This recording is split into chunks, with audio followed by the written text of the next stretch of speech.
নমস্কাৰ আজি মই এটা নতুন টপিক লৈ আহিছোঁ আৰু সেই টপিকটো হৈছে অসমৰ প্ৰতিটো ছবি গৃহতে সগৌৰৱেৰে চলি থকা অসমীয়া চিনেমা ভাইমন দা।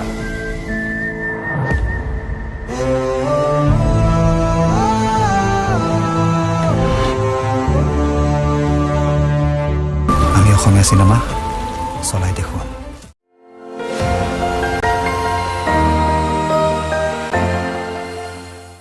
অসমীয়া চিনেমাৰ ইতিহাসত এটা নতুন অধ্যায়ৰ সূচনা কৰিলে ভাইমন নামৰ চিনেমাখনে।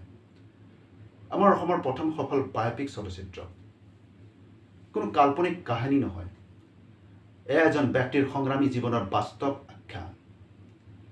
এনে ছবি নিৰ্মাণ কৰাটো কিমান কঠিন সেই কথা শিল্পীসকলে হৃদয়েৰে জানে।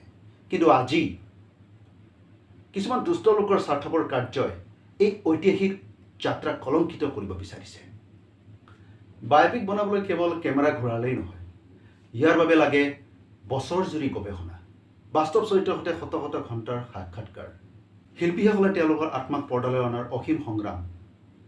ভাইমনৰ প্ৰতিটো দৃশ্যত সোমাই আছে অসমৰ এজন ব্যক্তিৰ জীৱনৰ সুখ, দুখ, ত্যাগ আৰু বীৰত্ব। কিন্তু কিছুমানে মোবাইল ফোনেৰে এই শ্ৰম অপহৰণ কৰি ছবিখনক অপমান কৰিছে।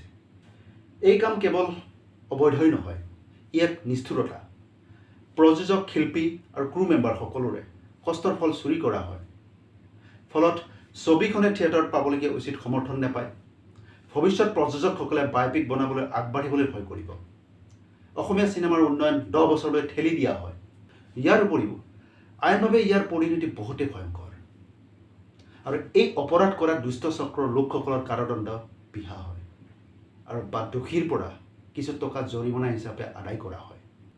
গতিকে এই যাত্ৰাত আমি সকলোৱে একাত্ম হ'ব লাগিব। সকলোৱে চিনেমা হললৈ যাওক, কাৰণ প্ৰতিটি টিকটে শিল্পীসকলক শক্তি দিয়ে। আনহাতে পাইৰেটেড লিংক নেচাওঁ বা শ্বেয়াৰ নকৰোঁ, আনকি নিজৰ নিজৰ বন্ধুকো বাধা দিম বুলি নিজে মধ্যস্থ কৰক আৰু ভৱিষ্যতে অফিচিয়েল প্লেটফৰ্মত চিনেমাখন চোৱাৰ বাবে সংকল্প লওক। যেনে G5, হটষ্টাৰৰ আদি চেনেলবোৰত উপলব্ধ হোৱাৰ বাবে সমৰ্থন জনাওক।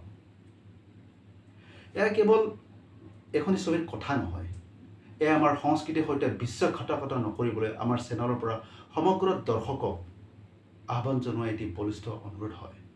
ভাইমনৰ সফলতাই অসমীয়া চিনেমাৰ বাবে এক দৃষ্টান্ত স্থাপন কৰিছে। কিন্তু এই সপোন যাতে ম্লান নহয়, তাৰ বাবে আপোনাৰ সচেতনতাই হ'ল অস্ত্ৰ। আৱেগিক হ'লেও স্বাৰ্থপৰ আৰু বিবেকহীন নহ'ব, কিয়নো এই ছবিখনেই হৈছে আমাৰ গৌৰৱ। ইয়াক সমৰ্থন কৰক আৰু পাইৰেচিৰ বিৰুদ্ধে থিয় দিয়ক। অসমীয়া চিনেমাই যাতে আৰু বহুতো বায়োপিকৰ জৰিয়তে আমাৰ বীৰসকলৰ কাহিনী ক'ব পাৰে, তাৰ বাবে আজিয়ে সজাগ হওক।